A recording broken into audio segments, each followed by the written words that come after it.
शरीर को त्याग सकता हूं, किंतु मैं वासुदेव की प्रतीक्षा कर रहा हूं। मैं चाहता हूं कि जब मैं इस शरीर को त्यागूं तो मेरी दृष्टि उनके मुखड़े पर रहे। मैं स्वर्गलोक के लिए पृथ्वी से यही उपहार लेकर जाना चाहता हूं माते, बस यही उपहार लेकर जाना चाहता हूं।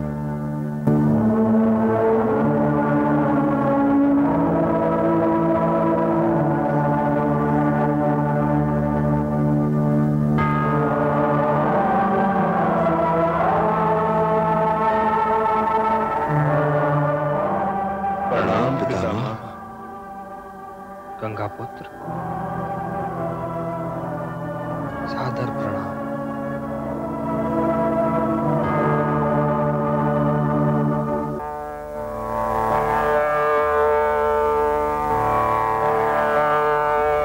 मैं जानता था कि तुम अवश्य आओगे। तुम्हारे दर्शन स्नेह लेप का कार्य किया, जैसे बालू जल को चूस लेती है। तुम्हारे दर्शन ने मेरी सारी दुनिया चूस ली। मेरी दृष्टि वर्षा काल के धुले हुए आकाश की स्वच्छ, यादों की वो बोरियां जो बिल्कुल ऊंची हो, ऐसी सुलझी है मानो कभी ऊंची। हे गिरधर, हे गोपाल, हे देवकी नंदन, मुझे तो जीते जी मोक्ष मिल गया। यही तो मैं चाहता था, और अब मैं ये चाहता हूं कि आप अपने पौत्र युधिष्ठिर को अंतिम शिक्षा दीजिए। हे ओंकार, तुम्हारे होते शिक्षा देने वाला मैं कौन? नहीं पितामह, नहीं। मेरे पास ज्ञान है किंतु अनुभव नहीं। अपना अनुभव देकर इन्हें धन्य कीजिए। तनिक मेरे आंसू पहुंचते वासुदेव कि मैं हस्तिनापुर नरेश, पांडु पुत्र, चक्रवर्ती महाराज युधिष्ठिर के दर्शन कर सकता। पितामह,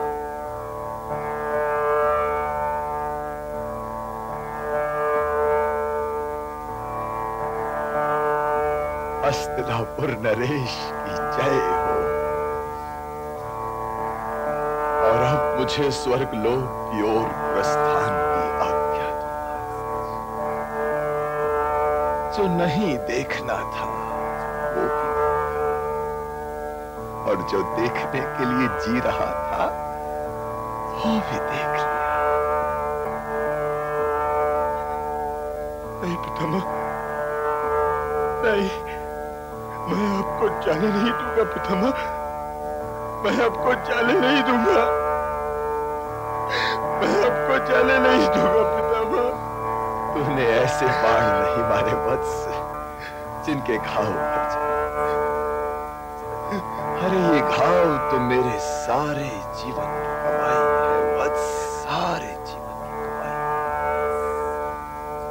देख, अब मुझे जाने, हट ना कर वत्स, हट ना कर। मेरी एक अंतिम सेवा कर दे वत्स। मेरे माथे पर मेरी मातृभूमि की थोड़ी सी मिट्टी रख।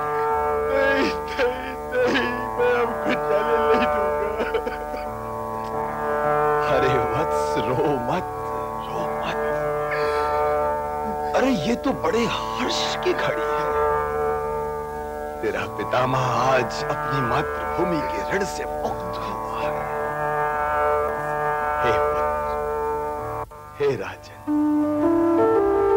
मैं एक पराजित योद्धा में हूं और एक पराजित। मुझसे ये सीखो पुत्र कि एक अच्छे योद्धा को एक अच्छे नागरिक को क्या नहीं करना चाहिए। विदुर ने मुझसे बार बार मेरे सामने गिड़गिड़ाया कि हे ताश्री, हस्तिनापुर के राज सिंहासन की ओर न देखिए, स्वयं हस्तिनापुर, क्योंकि यदि हस्तिनापुर ही नहीं होगा, ये सिंहासन कहां से होगा। किंतु अपनी प्रतिज्ञा की मर्यादा में झगड़ा मैं हस्तिनापुर के राज सिंहासन पर बैठे हस्तिनापुर के राजा धृतराष्ट्र में अपने पिताश्री की छवि। देश से बड़ा कोई नहीं होता पुत्र, कोई भी नहीं, न पिता, न पुत्र, न कोई प्रतिज्ञा।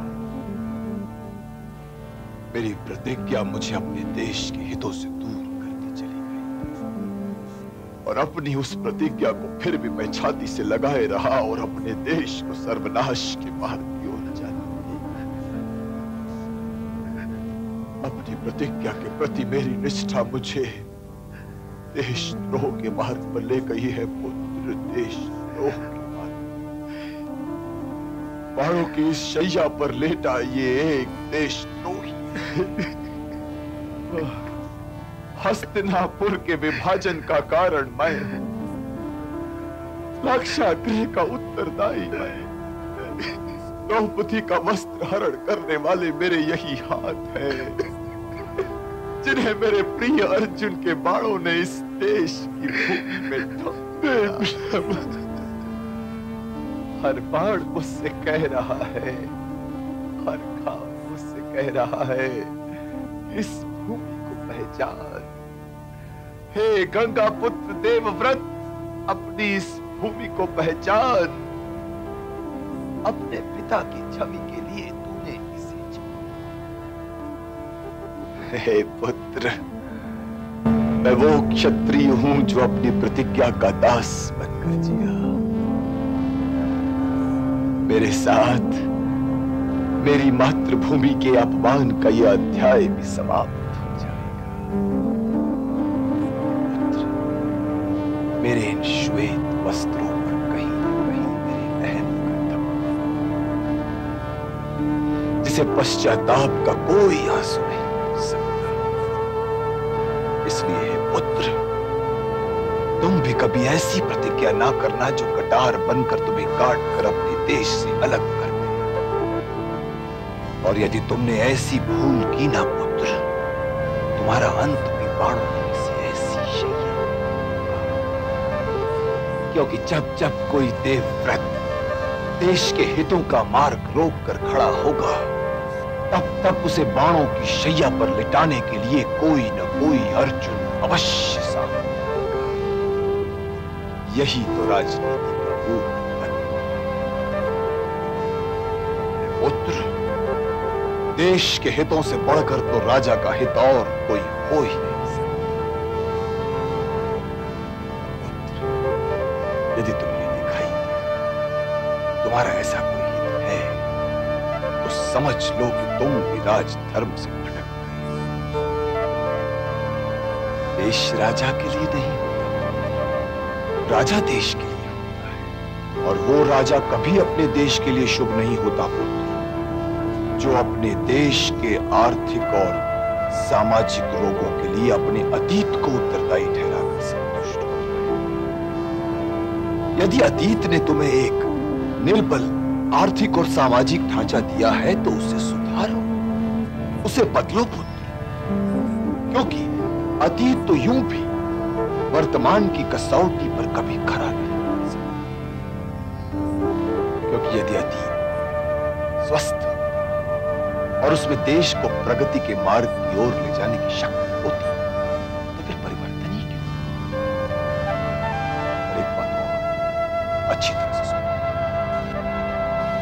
किसी समाज की कुशलता की सही कसौटी यही है कि वहां नारी जाति का मान होता है या उसका अपमान किया जाता है। देश की सीमा माता के वस्त्र की भांति आदरणीय, उसकी सदैव रक्षा करना पुत्र, सदैव रक्षा करना। इन्हें धर्म और राजधर्म के विषय में भी कुछ बताइए पितामह।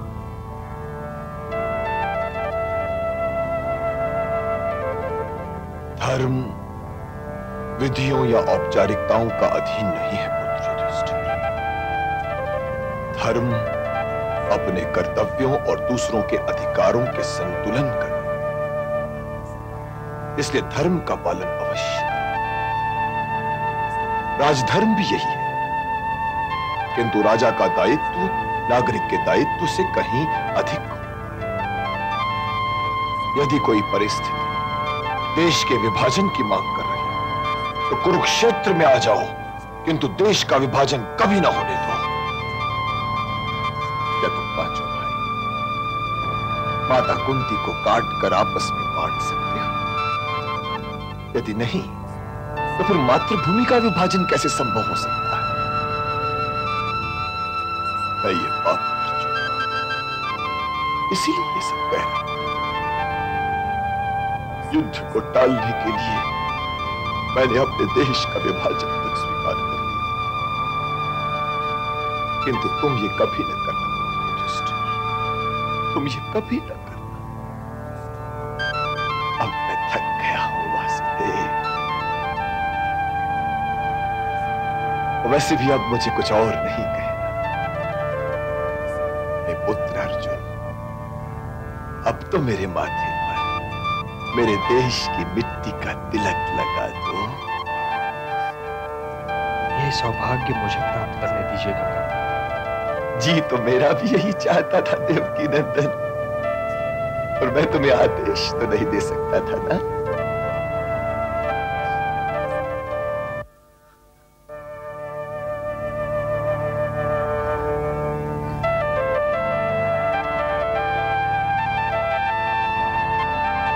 बस अब जाने की आज्ञा दो वासुदेव।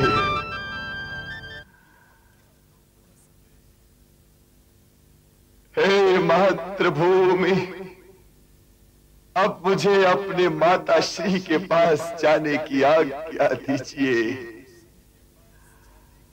हे आकाश, मेरे देश को धूप छांव वर्षा की कभी कमी न रहे, उसके वृक्ष सदा फलों से लदे रहे, उसके कमल खिले रहे, उसकी नव मल्लिकाएं अपनी सुगंध के बिछौने पर बैठी रहे, उसके जलाशय स्वस्थ और जीवित रहे, उसकी राजनीति के सूर्य को कभी ग्रहण न लगे, ग्रहण न लगे।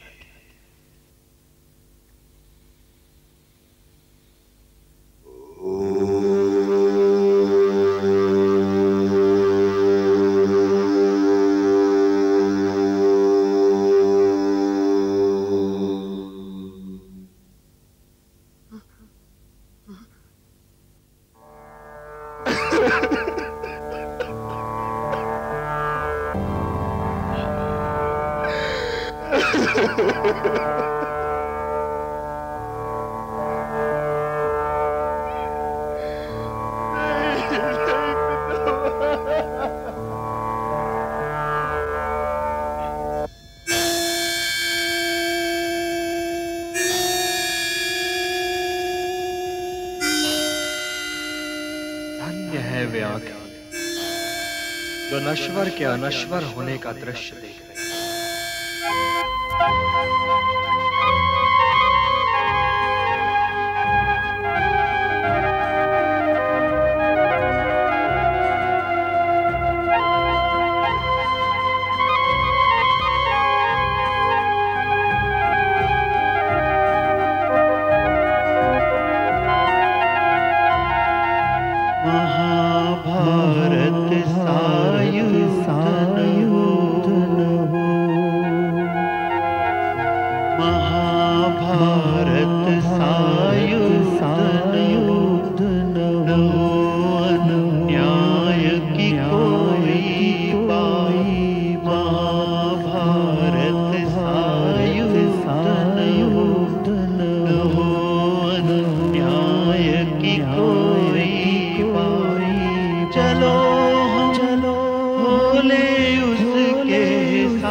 महाभारत है शांति